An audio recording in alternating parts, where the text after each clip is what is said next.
Hello दोस्तों, examination classes में आपका स्वागत है। मैं संतोष सर।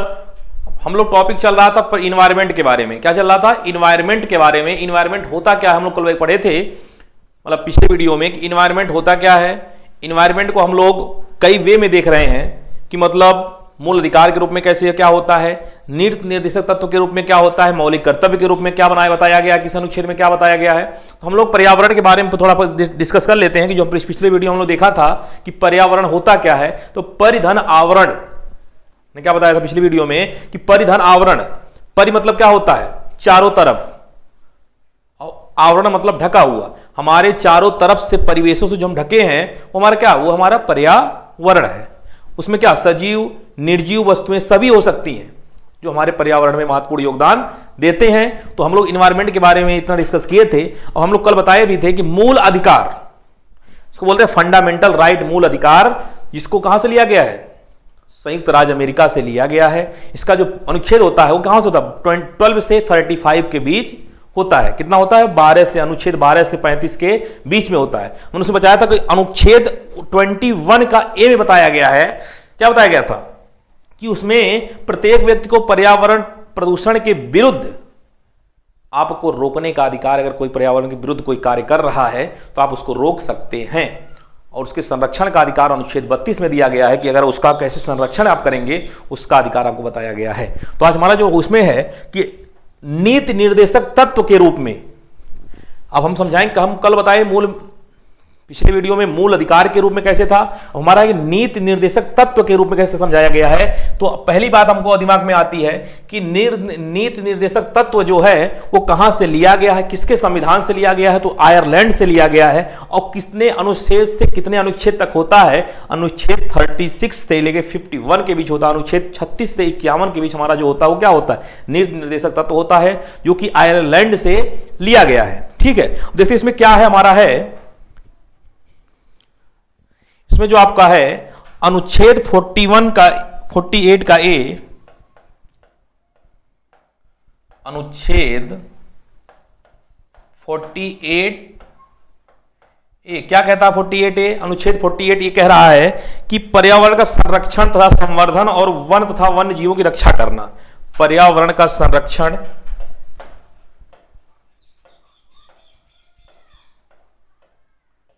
पर्यावरण का संरक्षण,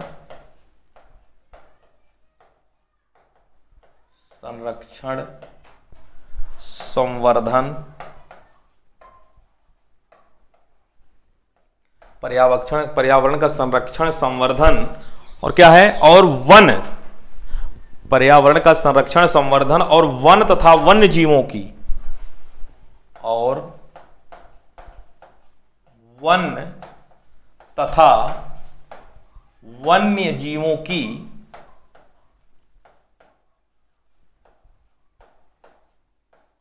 वन्य जीवों की रक्षा करना क्या हमारा कर्तव्य? वन्य जीवों की रक्षा करना क्या है? वन्य जीवों की रक्षा करना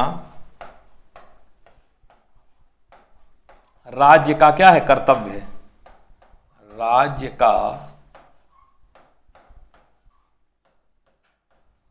ड्यूटी है, राज्य का कर्तव्य है। ठीक है। और अगला कहता है कि अनुच्छेद 48 ये भी कहता है, अनुच्छेद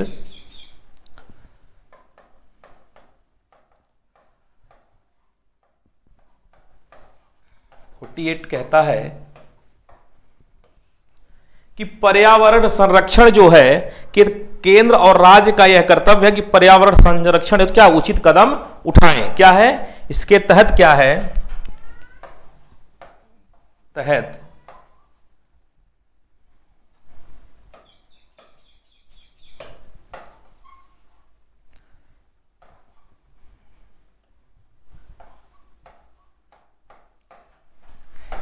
केंद्र तथा राज्य का कर्तव्य है कि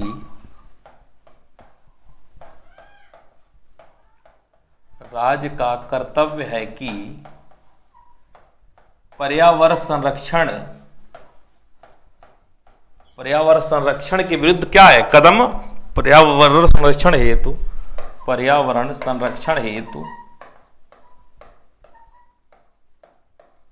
कदम उठाएं। क्या करें? कदम उठाएं।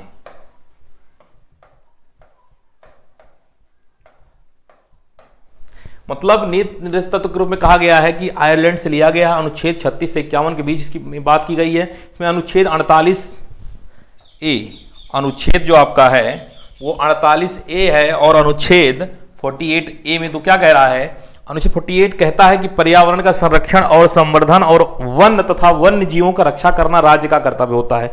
और इसमें भी कहा, उसी के तहत और क्या कहा गया है कि केंद्र तथा राज्य का यह कर्तव्य होता है, दायित्व होता है, ड्यूटी होता है कि वह पर्यावरण संरक्षण हेतु कुछ अपने कदम भी उठाएं, जिससे क्या उसको पर्यावरण संरक्षण को, पर्यावरण को बचाया जा सके।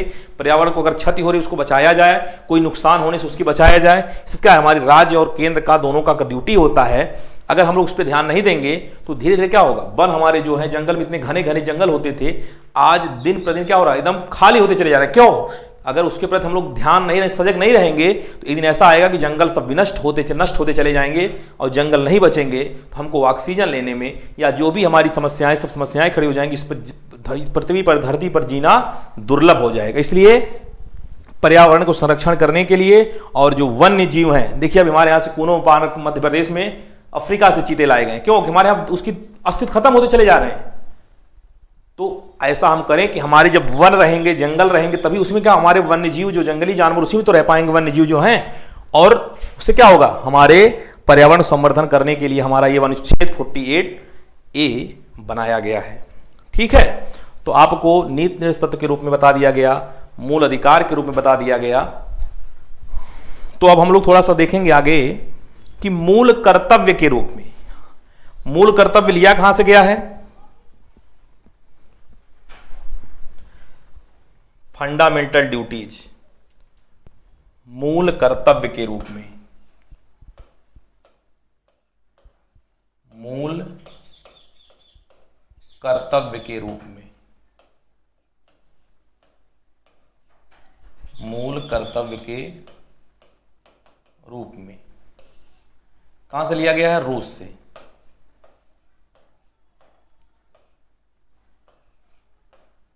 (51) का ए, सरदार स्वर्ण सिंह समिति के 1976 के द्वारा इसको लाया गया था। तो मूल कर्तव्य के रूप में क्या है? रूस से लिया गया, जो 51 का ए है।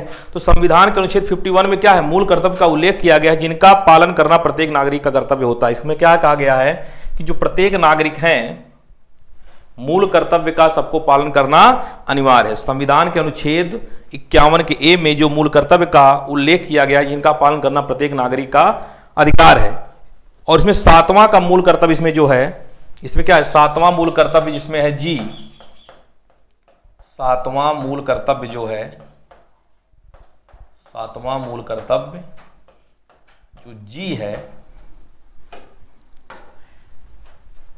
जो अनुच्छेद आपका संविधान के अनुच्छेद 51 का ए है, मूल कर्तव्य बताता है कि इसका जो मूल कर्तव्य है, इसको प्रत्येक नागरिक को क्या करना? पालन करना होता है, या प्रत्येक नागरिक को इसका पालन करना मूल कर्तव्य, उसकी फंडामेंटल ड्यूटीज है। उसमें जो मूल कर्तव्य का 7वां मूल कर्तव्य जो जी वाला है, उसमें क्या कहा गया है कि प्राकृतिक पर्यावरण को, इसमें क्या कहा गया? प्राकृतिक पर्यावरण को, प्राकृतिक पर्यावरण को, प्राकृतिक पर्यावरण को, इसमें क्या आएगा? वन, नदियां, झीलें, ये सब क्या आएंगी? इसी में वो आपके आएंगी। तो वन इसके अंतर्गत, जिसके अंतर्गत, जिसके अंतर्गत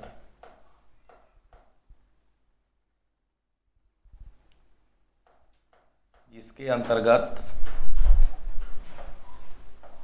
वन, झील, वन, झील, नदियां और वन्य जीव हैं, वन, झील, नदी तथा वन्य जीव हैं,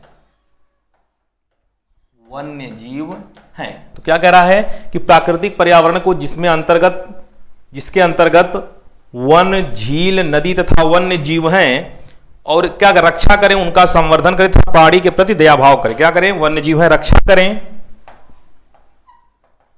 रक्षा करें,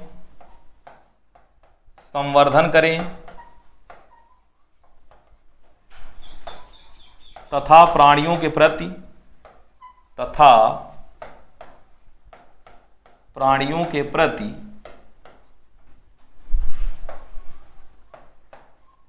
सम दया भाव रखें, सम दया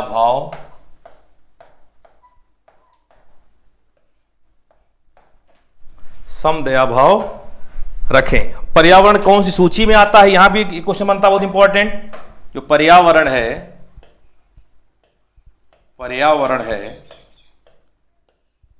किस सूची में आता है?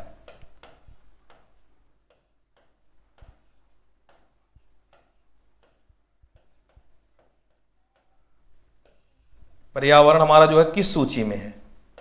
ये किसमें है? समवर्ती। इसमें क्या होता है, केंद्र और राज्य दोनों की ड्यूटी होती है, बताया गया पीछे अभी, जब आपको बताए थे हम किसमें, नीति निर्देशक तत्व में, कि केंद्र और राज्य का दोनों का अधिकार होता है, उसका दोनों का कर्तव्य होता है कि पर्यावरण संरक्षण के संवर्धन में उनका योगदान दें और पर्यावरण संरक्षण को बचाने का प्रयास करें। दोनों का क्या होता है, कर्तव्य होता है। तो पर्यावरण किस सूची में आता है? समवर्ती सूची में आता है।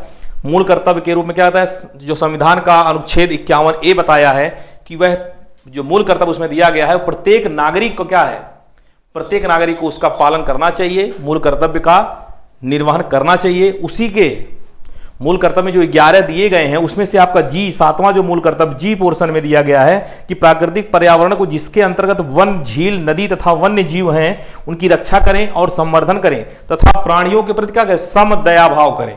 मतलब एक दूसरे को समान रूप से, प्राणी के प्रति सम दया भाव मतलब उसी एक दूसरे को समान भाव से देखें। ऐसा नहीं कोई ऊंचा है, नीचा है, गरीब है, हम इसमें कोई ऐसा कुछ नहीं है। सबको एक प्रकार से समान भाव से देखें, क्योंकि सब मनुष्य एक प्रकार से हैं। ये तो अपने कर्म के हिसाब से आदमी ऊंचा नीचा हो जाता है, जैसा कर्म कर रहा है, जैसा परिश्रम करता है वैसा आदमी ऊंचा नीचा हो जाता है, लेकिन आए तो सब एक स्थान से हैं और जाते समय सबको जाना भी एक स्थान से है। इसलिए यहाँ पर किसी के प्रति ऊंच नीच का भेदभाव नहीं करना चाहिए, सभी को सबको सम भाव से देखना चाहिए, क्योंकि सब जो यहाँ आए हैं सबको एक अधिकार के साथ जीने का पूरा हक है। तो हमारा मूल कर्तव्य रूप में बता दिया गया है कि रूस से लिया गया, 51 के ए से बताया गया है कि 7वां जो मूल कर्तव्य जी वाला पोर्शन है वह प्राकृतिक पर्यावरण को, जिसके अंतर्गत वन, झील, जीव, नदी तथा वन्य जीवों की रक्षा करें, संवर्धन करें और प्राणियों के प्रति समदया भाव रखें। ठीक है, तो हमारा मूल कर्तव्य बताता है। पर्यावरण किस सूची से है? पर्यावरण हमारा समवर्ती सूची से लिया गया है। ठीक है, और अब हम लोग कुछ थोड़ा सा देखते हैं फैक्टर्स की, मतलब पर्यावरण को प्रभावित करने वाले कारक क्या क्या हैं। भाई कुछ ना कुछ ऐसे जरूर होते हैं जिससे हम क्या इफेक्ट पड़ता है। फैक्टर जो कुछ होते हैं कि हमसे उससे क्या होता है, हमारे पर्यावरण को इफेक्ट पड़ता है। क्या होता है इसको हम लोग देख लेते हैं। तो हम लोग मूल अधिकार के दृष्टि से देख लिए क्या होता है, नीति निर्देशक तत्व के द्वारा भी देख लिए क्या होती है, और मूल कर्तव्य के रूप से भी देख लिया गया। भाई पेपर में कुछ भी पूछ सकता है, पूछ भाई मूल कर्तव्य के रूप में पर्यावरण को बचाने के लिए किस अनुच्छेद की बात की गई है, कौन से अनुच्छेद में किस भाग में कहा गया है। तो पेपर कुछ भी बना सकता है, लेकिन इसलिए हमको पूरा तैयारी के साथ चलते रहना है कि पेपर में जो कुछ आए छूटने ना पाए। हमको पूरा पेपर में अच्छे से अटेम्प्ट करना है, क्योंकि पोर्शन तो थोड़ा सा होता है।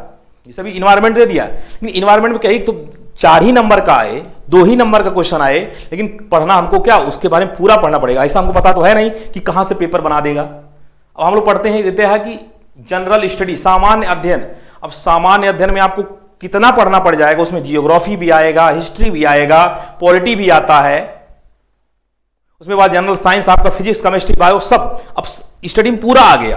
अब आपको कहां से पढ़ना, इसलिए आपको पूरी स्टडी करनी पड़ेगी कि आपको कोई सिलेक्ट टॉपिक नहीं, इतने पढ़ने से आपको इतने पेपर क्वेश्चन मिल जाएंगे। इसलिए जब हमको इन्वायरमेंट पढ़ रहे हैं तो इन्वायरमेंट का पूरा पढ़ के चलेंगे हम लोग कि कुछ भी छोड़ना नहीं है, पेपर कहीं से भी दे हमको दिक्कत ना होने पाए। तो हम लोग को आपको कई के बारे में, इसके पर्यावरण के बारे में, उसके डिफिनीशन के बारे में बता दिया गया, कई दृष्टि से बताया गया, मूल कर्तव्य से, मूल अधिकार से, नीति निर्देशक तत्व के द्वारा। अब हम लोग देखते हैं कि पर्यावरण को प्रभावित करने वाले कुछ कारक हैं, कौन कौन से कारक होते हैं। देखिए, पर्यावरण को प्रदूषित करने वाले, पर्यावरण को प्रभावित करने वाले कारक, पर्यावरण को या पर्यावरणीय कारक लिख लीजिए। पर्यावरणीय कारक।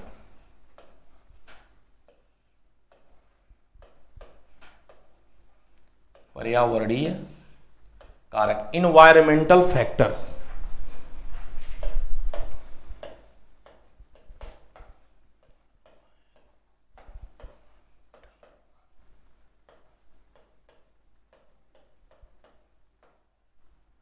Environmental factor. चलिए, अब पर्यावरणीय कारक क्या होता है? ये हमारा दो प्रकार से, एक फिजिकल होता है और एक बायोटिक होता है। फिजिकल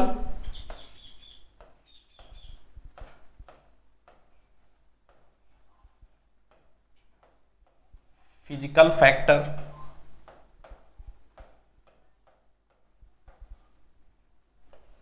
एक होता है biotic factor. Physical factor, biotic factor. Biotic मतलब जीवीय कारक, जीवीय कारक। एक होता है भौतिक कारक।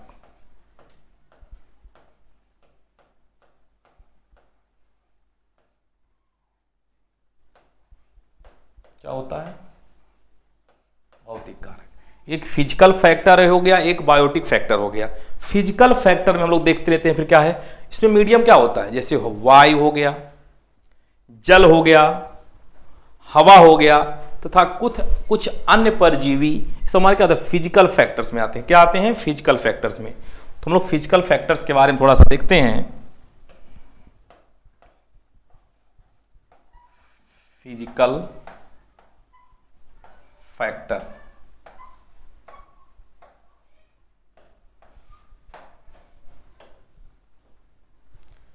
इसमें देखिए मीडियम क्या है,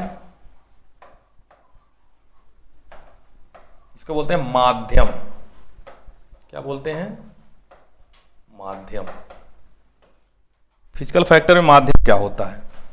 माध्यम में आपका क्या, वही आपका चार प्रकार के हमारे जो हैं माध्यम में आता है। जंतु एवं पेड़ पौधे रहते हैं, मृदा, जल, वायु और परजीवी। तो इसमें क्या है? मृदा,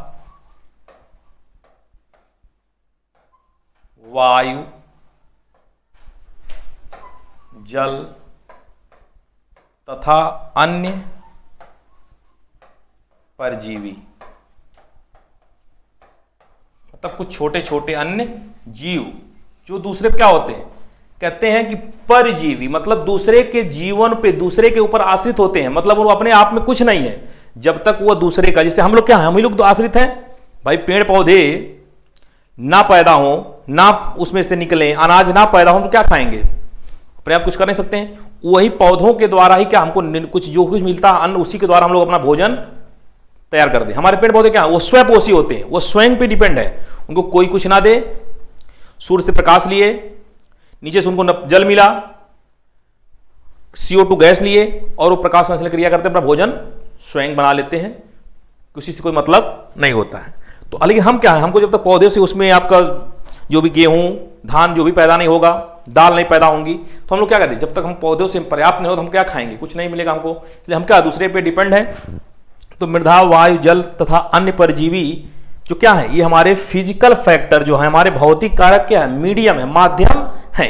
ठीक है, माध्यम क्या है आपके? मृदा, वायु, जल तथा अन्य परजीवी। मृदा क्या होती है? मृदा जो हमारा है क्या है? पृथ्वी की ऊपरी जो सतह है, क्या है? पृथ्वी की जो ऊपरी सतह है वो क्या है? मृदा है। इसमें क्या है? इसका निर्माण जीवों, चट्टानों, कार्बनिक पदार्थों के विघटन से होता है। भाई जो हमारी मृदा है ये क्या है? ये जीवों के द्वारा या कार्बनिक पदार्थों का या चट्टानों के विघटन से क्या होती है? हमारी मृदा का निर्माण होता है। तो मृदा के बारे में, वायु आप लोग जान रहे हैं कि वायु में सबसे ज्यादा जो मात्रा होता है किसका होता है? नाइट्रोजन का होता है। क्या होता है? सबसे ज्यादा मात्रा किसका होता है? नाइट्रोजन का होता है। उसके बाद ऑक्सीजन, उसके बाद कार्बन डाइऑक्साइड। बात हो गई आपकी मृदा की, बात हो गई वायु की, बात हो गई, और आती है बात जल की। जल हमारे पृथ्वी सबसे ज्यादा है, 73% हमारे पृथ्वी पर क्या पूरा जल ही जल है। कब से हम लोग लगभग 27% हमारी, जिसमें हम लोग स्थल कहते हैं, जिस पर रहते हैं, निवास करते हैं, वो हमारा केवल 23% है, बाकी सब हमारा जल ही जल है। बताइए इतने कम भाग पर इतना बड़ी धरती दिख रही है। अगर पूरा जल का हटा दिया तो कितना लंबा चौड़ा हो जाता, लेकिन पूरा हमारा क्या 73%, लगभग 73% हमारा क्या है, जल ही जल पाया जाता है। तो हमारे क्या है, ये हमारे फिजिकल फैक्टर के बारे में बताया गया कि इसमें मीडियम कौन कौन से हैं, मृदा है, वायु है, जल है तथा कुछ अन्य परजीवी हैं जो कि हमारे क्या हैं, फिजिकल फैक्टर के माध्यम के रूप में आते हैं। तो मृदा, वायु, जल और अन्य परजीवी के बारे में आपको थोड़ा सा डिस्कस किया गया। अब इसी तरह से हमारा क्या होता है, अन्य जीवी में भी आता है। अन्य जीव में क्या आता है, क्लाइमेट, मौसम का भी महत्वपूर्ण योगदान होता है। क्लाइमेट मतलब क्या हो गया, आर्द्रता, प्रकाश और वायु एवं बर्फ। क्लाइमेट में क्या आ गया भाई, वायु हो गया, वर्षा हो गया, बर्फ हो गया, प्रकाश हो गया, नमी हो गया, ये सब क्या है, ये हमारे क्लाइमेट के अंतर्गत आते हैं। तो आज हमारा ज्यादा टॉपिक बहुत लंबा नहीं रहेगा। तो आज को हम लोग आपको पढ़े हैं, मूल कर्तव्य के बारे में देख लिया गया, निर्दिष्ट तत्व के बारे में देखा गया, और हम लोग कुछ इन्वायरमेंटल फैक्टर्स के बारे में देखा गया कि दो प्रकार से होते हैं, फिजिकल होता है और बायोटिक होता है। फिजिकल फैक्टर्स कुछ मीडियम होते हैं। मीडियम हमारा क्या था, मीडियम हमारा जो आपका है वो है मृदा होता है, वायु होता है, जल होता है, तो था कुछ अन्य परजीवी होते हैं जो हमारे क्या हैं, फिजिकल फैक्टर्स के मीडियम होते हैं। उम्मीद करते हैं कि, आशा करते हैं कि हमारा वीडियो आपको पसंद आया होगा। आज के लिए इतना रहेगा। Okay, thank you class.